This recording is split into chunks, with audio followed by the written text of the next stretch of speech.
How are you guys doing? Today is Wednesday, December 9th, 2020, out here in this quarantine. I'm James Sims, and for this episode of The Elite, I'm going to take you through yesterday's elite performances, starting with the NFL and taking you through the first day of match day 6 of the group stage round of the Champions League. And I'm also going to show you how the games played out yesterday and how that table stacks with one game left in that, or in group stage before the final teams are set. And also there were some big college basketball games from last night, so I'm going to walk you through all of those. First, to start off with the NFL, because I kind of have a hierarchy system. Starting with the final game of Week 13 of the 2020 NFL season. The Baltimore Ravens hosted the Dallas Cowboys and were able to beat them 34-17 at home. The Cowboys took the early lead, and then the Ravens were just able to just run away with this lead and able to get the win. And Lamar Jackson's first game back since being out with COVID. Starting out with the Dallas Cowboys, their starting quarterback Andy Dalton completed 31 of his 48 passes, throwing for 285 yards, 2 touchdowns, and a pick. He also ran for 2 yards on the ground. That'll give him 287 total yards of offense. Their leading rusher was their elite running back, Ezekiel Elliott, who had 77 yards on 18 carries. Through the air, their leading receiver was Michael Gallup, who had 86 yards on 7 receptions. Also, Amari Cooper had a receiving touchdown. He had 43 yards on 5 receptions and a touchdown. Also, through the air, Ezekiel Elliott had 18 yards on 4 receptions. That would give him a total of 95 yards from offense on the day, as he had a pretty good performance considering the season the Cowboys have had. On the defensive side of the ball, their leading tackler was Jalen Smith. He had 12 tackles. Darian Thompson was able to grab his first interception, the only interception of the game. He had 7, or the only interception in the game for the Cowboys. He had 7 tackles and he had an interception, and the Cowboys were unable to record a single sack all game. For the Baltimore Ravens, their elite quarterback, reigning 2019 NFL MVP, Lamar Jackson, he completed 12 of his 17 passes for 107 yards, 2 touchdowns, and a pick. He also lost a fumble and ran for 94 yards and 13 carries, giving him a touchdown. He would finish the game with 201 total yards of offense, 3 touchdowns, and 2 turnovers. Or he didn't lose the fumble, but he still had an interception, so he lost the ball once. Their leading rusher was Gus Edwards, who had 101 yards on 7 carries. Also, J.K. Dobbins out of Ohio State had 71 yards on 11 carries, and he had a rushing touchdown alongside Lamar. Through the air, their leading receiver was Marquise Brown, who had 39 yards on 5 receptions and a touchdown. Also, Miles Boykin had a receiving touchdown. He had 38 yards on 1 reception, and that 1 reception was his touchdown of the day. On the defensive side of the ball, Derek Wolfe was their leading tackler. He had 9 tackles on the day. And then Jihad Ward, his only tackle of the day was a sack. That was the only sack of the game between either team. And Patrick Queen was able to record an interception. He had 5 tackles as well on the day. With this win, the Baltimore Ravens are now 7-5 in the AFC North. They are 2 games behind the second-place Cleveland Browns, and I think they're still competing for that last spot in the playoffs. And also, the Dallas Cowboys are 3-9, sitting at the bottom of the NFC East, half a game behind the 3-8-1 Philadelphia Eagles, and they are 2 games out of first place behind the New York Giants, who are sitting at 5-7. So mathematically, the Cowboys are definitely not out this year. Speaking of looking forward to the NFL, the first game of Week 14 will be tomorrow night at 8:20 between the Pats and the Rams, but I'll get into that tomorrow. And then jumping into college basketball before I get into soccer. 3rd-ranked Iowa was able to beat 16th-ranked North Carolina 93-80. Joe Wieskamp was the leading scorer for Iowa. He had 19 points, 9 rebounds, and 5 assists, as Iowa was able to score 17 threes against UNC. Also, 5th-ranked Kansas was able to pull one out at the very end versus 8th-ranked Creighton, 73-72. Jalen Wilson would lead the way for Kansas. He had 23 points and 10 rebounds. And Kansas, with this win, they are 5-1 on the season, as Creighton drops to 3-1, picking up their first loss of the season. 10th-ranked Duke hosted 6th-ranked Illinois for their ACC Big Ten Challenge matchup. And then Illinois was able to beat them 83-68, beating them by 15 after a big first half. The second half was pretty even, but Illinois was able to pull away in the first half, thanks to their, of course, due to their experience and just maturity over the Duke team, which is mostly freshmen. Ayo Dosunmu led Illinois with 18 points and 12 rebounds. With this win, Illinois is 4-1 on the season, and Duke now drops to 2-2 on the season. All four of their games were played at home this year. 12th ranked Tennessee was able to pull one out against unranked Colorado, beating them 56-47 in their first game of the year. Santiago Vescovi leading the way with 11 points and 5 rebounds. 15th ranked Virginia Tech hosted Penn State, and Penn State was able to beat them 75-55. Isaiah Brockington led the way with 24 points and 8 rebounds. Penn State now 3-1. Is Virginia Tech picking up their first loss? They're now 4-1 on the season. 21st ranked Rutgers hosted Syracuse and were able to beat them 79-69. Ron Harper Jr. led the way with 26 points. Is now with his win, Rutgers is 4-0 on the season as Syracuse pick up their first loss. They're 3-1 on the season. And last but not least, the unranked Notre Dame hosted 22nd ranked Ohio State. Ohio State was able to pick up their 4th win of the season without a loss. They beat them 90-85 after coming back in the second half, outscoring them 56-43 after being down by 8 in the first half. E.J. Liddell led the way for Ohio State. He had 19 points and 12 rebounds. Prentice Hub had 26 points for Notre Dame, but it simply wasn't enough. And looking forward to today's college basketball matchups, 13th ranked Wisconsin will host unranked Rhode Island at 4:30 on Big Ten Network. 19th ranked Richmond, who's undefeated, will host 1-3 Northern Iowa on ESPN+. 17th ranked Texas Tech will face off against 5-0 Abilene Christian at 7 o'clock on Big 12 / ESPN+. 20th ranked Florida State will face off against Indiana at 7:15 on ESPN.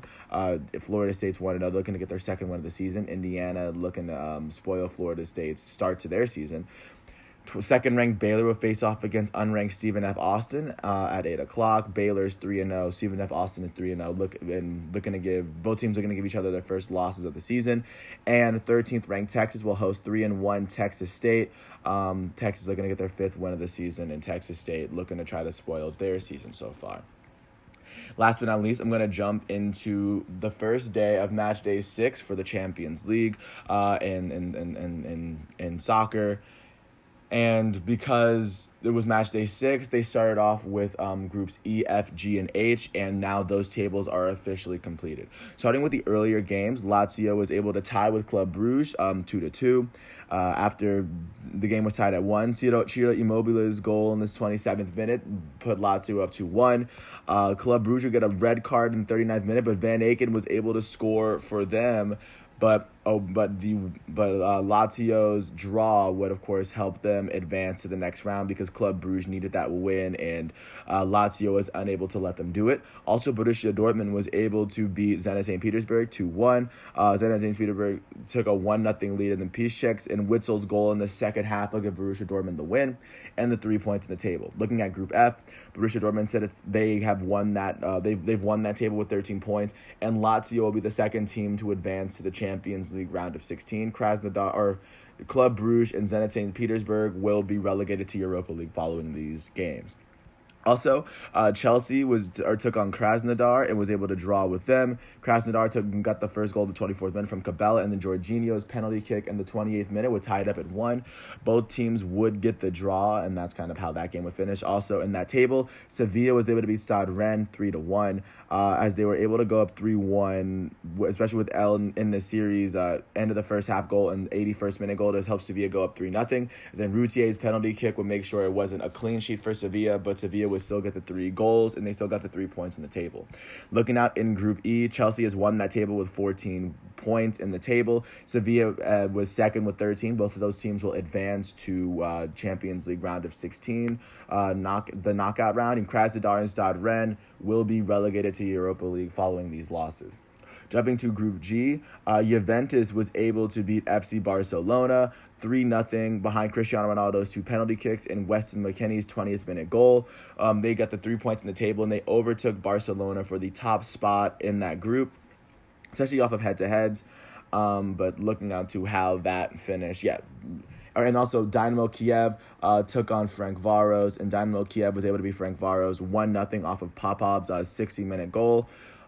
With these games completed, Juventus and Barcelona currently sit at the top of the table with 15 points. They will both move on to champions. They'll both move on to the knockout stage of Champions League, as Dynamo Kiev and Ferencváros will get relegated to the Europa League. And last but not least, going to Group H, only one game was completed, and in that game, RB Leipzig was able to beat Manchester United 3-2. They took a 3-0 lead from Angelino Haidara and Kluivert. And then Bruno Fernandes in the 80th minute was able to give Man U a goal, and then Konate's own goal 2 minutes later would make it 3-2. But RB Leipzig would pull this one out and get a big win over Man U. And I think Man U will be relegated to the Europa League, especially with how it plays out. Man U tie with PSG.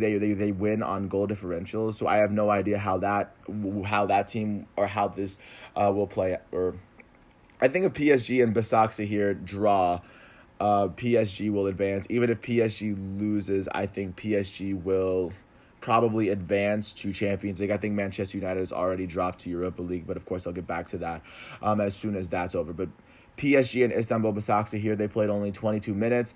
And then after a racist incident on the field, both teams walked off in the 22nd minute. They will continue their season, or they will continue this group stage performance. They will continue with it today with a different ref.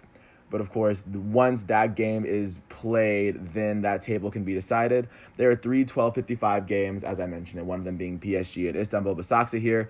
PSG, a win for them would advance them to the next round. I even think a draw would too.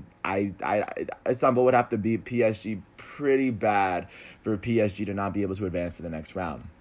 But looking out to the other games, the other performances, the other 12:55, you have Ajax facing off against Atalanta and FC Midtjylland playing against Liverpool. Those are the Group D matchups. Liverpool sits at the top of that table. They've already clinched, so a game against FC Midtjylland will kind of do nothing. Atalanta versus Ajax Amsterdam will be the big game. If Atalanta draws or wins, they will advance to the knockout stages of Champions League. If Ajax wins, they will outright advance right past Atalanta. So that'll be a very big game. And once the rest of the games start, it looks as though groups E through H will be done, because H will be done once PSG plays Istanbul, and then Group D will be finished with those 4 matchups. And then continuing on at 3:00, going to the Group A matches. Bayern Munich will play Lokomotiv Moscow in a game that's not. I mean, where Bayern Munich can't really. Nothing will really happen to them. Their place in the table won't change. They have the best record in the group. They have not lost a game in this round of the Champions League, so they will advance. Lokomotiv Moscow, I believe, with a win, could probably spoil Atletico Madrid's career, but I doubt that's going to happen.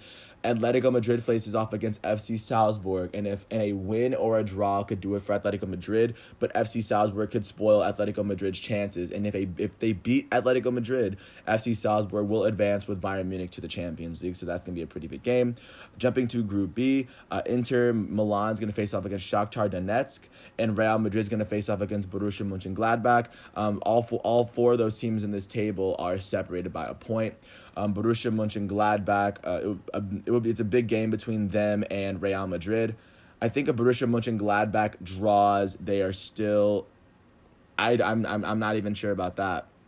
But both teams need to win this game. A draw would most definitely help Borussia Mönchengladbach's chances, and I think a draw would advance them. And, of course, a win would help as well. Real Madrid, with a win, could advance past Borussia Mönchengladbach. And Shakhtar versus Inter, both of these teams must win as well. If Inter wins, I believe if Mönchengladbach beats Real Madrid and Inter beats Shakhtar, Inter could advance to Champions League. I mean, and it's very likely too. They would have to go that way. Inter would have to win, and Borussia would have to beat Real Madrid. Shakhtar Donetsk will. I mean, they have to. Of course. I think a draw would advance. No, I mean they have to win. They're tied with Real Madrid, and I have no idea how that's going to fare out. And Real Madrid definitely has to win there in third place. Same with Inter. So this is going to be very interesting to see how Group B shakes up and how it finishes. And last but not least, jumping to Group C, Manchester City will face off against Marseille and Olympiacos versus FC Porto. Manchester City and FC Porto have already advanced, and Olympiacos is going to face, and Marseille are going to get dropped down to Europa League. So that group, there's nothing to really play for in that group. Group D, Group B, and Group A have some spots to play for. Group C, they're kind of chilling. And of course, PSG has to finish up with Istanbul. And once those games are finished, tomorrow I'll give you an updated table at the end of group stage before they make random draws for who faces off against one another in the round of 16. But with that said, today is Wednesday, December 9th, 2020. Here in this quarantine, I want to thank you once again for tuning in and just hearing me out. Thanks for listening to my piece. Tomorrow, once Champions League is done, I'll give another episode just to give once again a quick update as to how soccer's faring. And once the first football game of Week 14 is played, then we can kind of move on with what's going on in that league. But with that said, I appreciate everyone once again for hearing my piece. Thanks for listening to all 15 minutes, and peace out. I hope all is well.